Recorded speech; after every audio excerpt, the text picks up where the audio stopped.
नमस्कार। Story bot में आपका हार्दिक स्वागत है। आज हम आपके लिए लेकर आए हैं इस्मत चुगताई की लिखी कहानी जवानी। जब लोहे के चने छप चुके तो खुदा खुदा करके जवानी बुखार की तरह चढ़नी शुरू हुई। रग रग से बहती आग का दरिया उमड़ पड़ा। अल्हड़ चाल, नशे में गर्क, शबाब में मस्त। मगर उसके साथ साथ कुल पाजामे इतने छोटे हो गए कि बालिश्त बालिश्त भर नेफा डालने पर भी अटंगे ही रहे। खैर, उसका तो एक बेहतरीन इलाज है कि कंधे जरा आगे ढलकाकर जरा सा घुटनों में झोल दे दिया जाए। हाँ हाँ, जरा चाल कंगारू से मिलने लगेगी।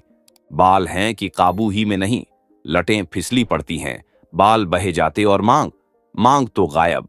अगर मां 8वीं रोज कड़वा तेल छोड़कर मेंढियां न बांधी तो जिंदगी अजीरन हो जाए। गो मुंह लिए कंगूरों के तबाक की तरह मूड़ा मूड़ा लगने लगता है।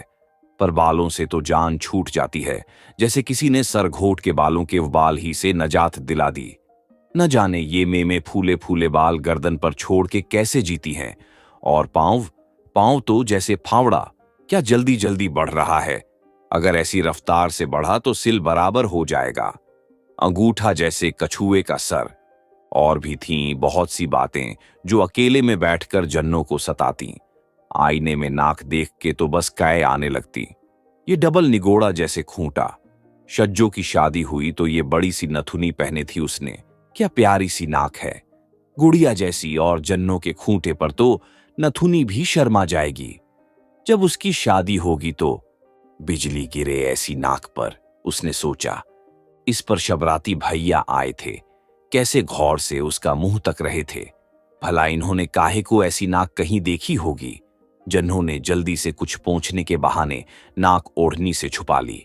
शबराती भैया झेंप गए, समझे होंगे बिगड़ जाएगी ये। एक काश वो सुलोचना होती या माधुरी का कज्जन ही सही।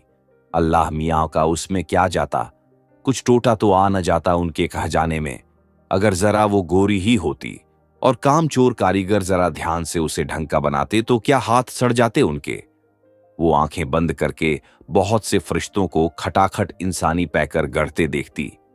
काश वो घरी जा रही थी तो फरिश्ता की बगल में फोड़ा ना निकला होता। बापू के जब फोड़ा निकला था तो 1.5 महीना की खाट घोड़ी थी और खुरपियां तक न हिलाई थी। उसका ख्याल मां की तरफ भटक गया। खपरेल में न जाने दिन में कै घंटे ऐंठती। पिछले चंद महीने से उसका पेट निहायत खौफनाक चाल से बढ़ रहा था। वो खूब जानती थी कि ये फूलना खाली अज इल्लत नहीं।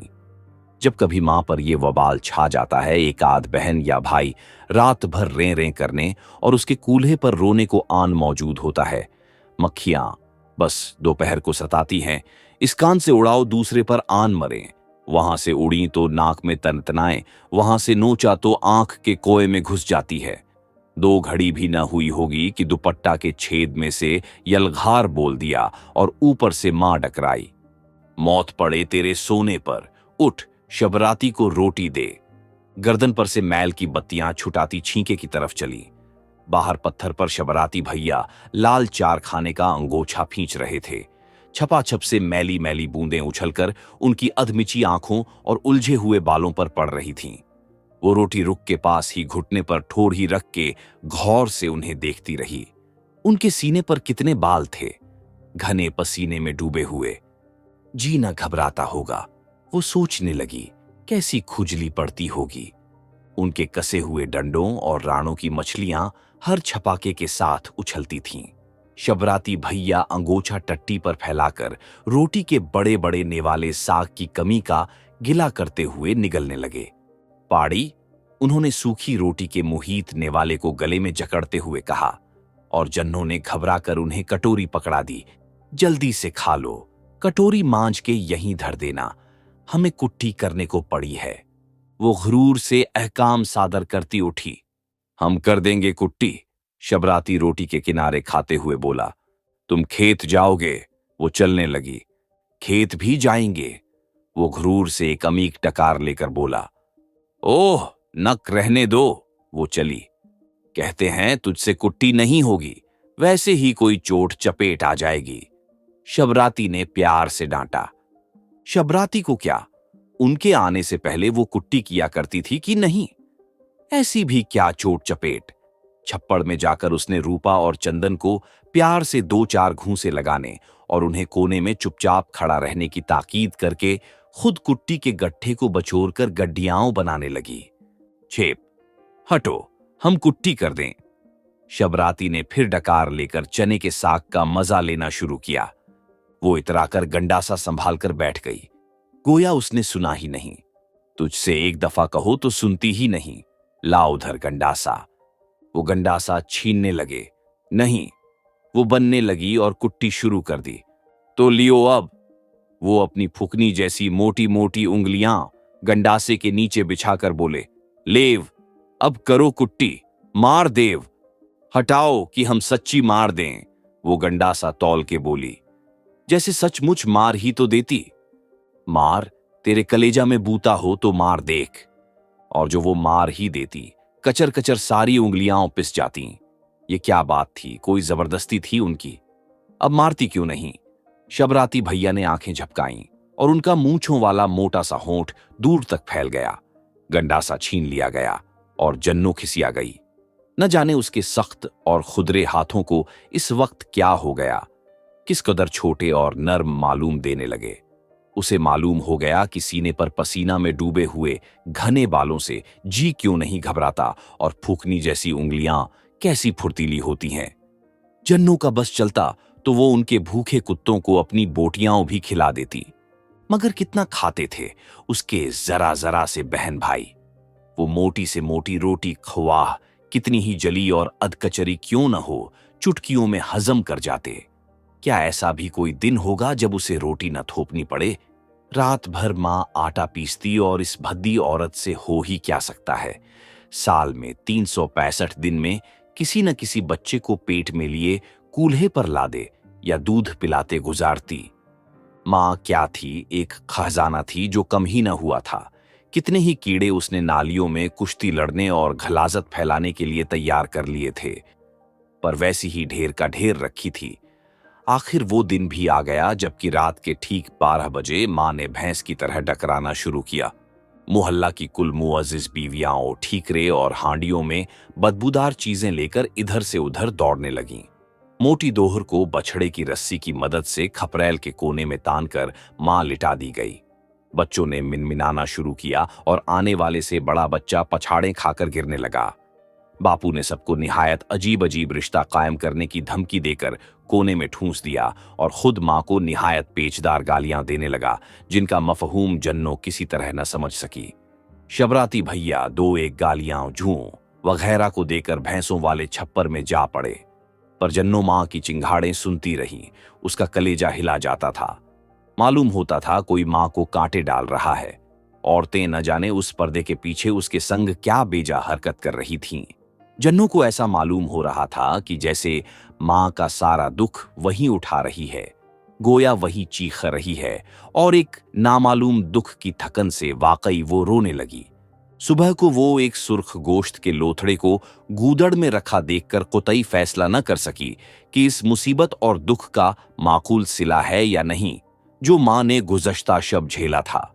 पता नहीं मां ने दूसरी गहलाजत के साथ साथ उसे चीलों के खाने के लिए कूड़े के ढेर पर रखने के बजाय उसे कलेजे से क्यों लगा रखा था। जाड़ों में भैंसों के गोबर की सड़ांध बची कुची सानी की बू के दरमियान फटे हुए गूदड़ में इस सिरे से उस सिरे तक जीव ही जीव लेट जाते। फटी हुई रोई के गुट्ठल और पुरानी बोरियाओं जिस्म के करीब घसीटकर एक दूसरे में घुसना शुरू कर देते ताकि कुछ तो सर्दी दबे। इस बेसरो सामानी में भी क्या मजाल जो बच्चे निचले बैठे। रसूलन हुंगवा की टांग घसीटती और नत्थू मोती के कूल्हे में काट खाता, और कुछ नहीं तो शबराती ही घसीट कर इतनी गुदगुदी करता कि सांस फूल जाती। वो तो जब मां गालियां देती तब जरा सोते। रात को वो अफरात फरी पड़ती कि किसी का सर तो किसी का पैर, किसी को अपने जिस्म का होश न रहता। पैर कहीं तो सर कहीं। बाज वक्त अपना जिस्म पहचानना दुश्वार हो जाता। रात को किसी की लात या घूंसे से चोट खाकर या वैसे ही इतने जिस्मों की बदबू से उकताकर अगर कोई बच्चा छू भी करता तो मां डायन की तरह आंखें निकालकर चीखती और फरियादी बिसूर कर रह जाता। और जन्नो तो सबसे बड़ी थी। मगर जन्नों को खूब मालूम हो गया कि सीने पर कितने ही बाल हों और बगल में से कैसी ही सड़ांध आए, जी बिल्कुल नहीं घबराता।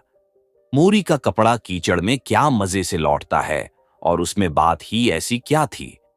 जब दोपहर को मां बच्चे को जन्नों को देकर दाई से पेट मलवाने कोठड़ी में चली जाती या अपनी सहेलियों से कोई निहायत ही पोशीदा बात करती होती, तो वो भैया को गोद में लिटाकर जाने क्या सोचा करती। वो उसका छोटा सामना चूमती, मगर उसका जी मिथलाने लगता। पिलपिला सड़े हुए दूध की बू। वो सोचने लगती कि कब वो 6 फुट ऊंचा चौड़े बाजुओं वाला जवान बन चुकेगा, और फिर वो उसकी छोटी छोटी मूंछों और फूकनी जैसी मोटी उंगलियों का तसव्वुर करती। उसे यकीन ना आता था कि कभी यही खमीरी घिलगला लकड़ी का खंबा बन जाएगा। कुएं पर नहाते हुए नीम बरहना गुंडों को देखकर वो अपने अधमरे भाइयों पर तरस खाने लगती। काश यही बढ़ जाए। इतना खाते हैं फिर कचरियां सा पेट फूल जाता है, और वो भी सुबह को खाली। मुहर्रम पर शबराती भैया अपने घर चले गए। रात को बच्चे पहली ही धुतकार में सो जाते, पर जन्नो पड़ी पड़ी जागा करती। वो सरक सरक के किसी बच्चे से बेइख्तियार होकर लिपट जाती। शबराती भैया कब तक आएंगे अम्मा? उसने एक दिन पूछा मां से। बैसाख में उसका ब्याह है, अब वो ससुराल ही रहेगा।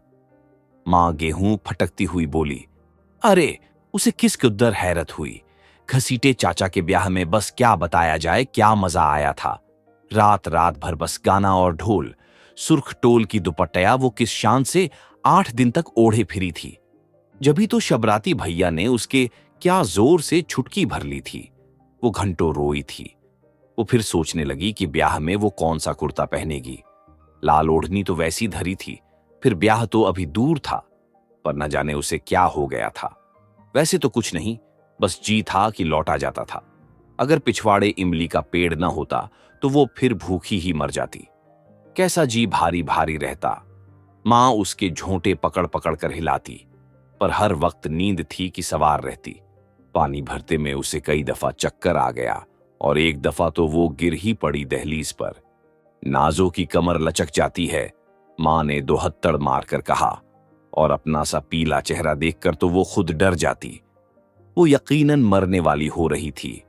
कुबड़ी बुढ़िया मरी थी तो कई दिन पहले धड़ाम से मोरी में गिरी, और बस घिसट्टा ही करती थी। अरे, ये तुझे हो क्या गया है रांड? मां ने उसे पजमुर्दा देखकर पूछ ही लिया, और वो उसे बेतरह टटोलने लगी।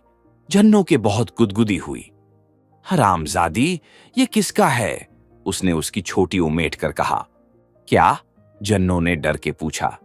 अरे, यही तेरे करतूत, बच्चा बनती जाती है, मुर्दार हरामखोर। उसने जन्नों को इतना मारा कि 2.5 सेर घी फेंकने पर भी न मारा होगा, और खुद अपना सर कूट डाला। अरे मुर्दे खोर, बता तो आखिर कुछ। वो थककर जन्नों को फिर पीटने लगी, और फिर उसने न जाने क्या क्या पूछ डाला। वहां था ही क्या। रात को उसने अपने बाप की गालियां और मार डालने की धमकी सुनकर जोर से घुटने पेट में अड़ा लिए और खाट पर औंधी हो गई।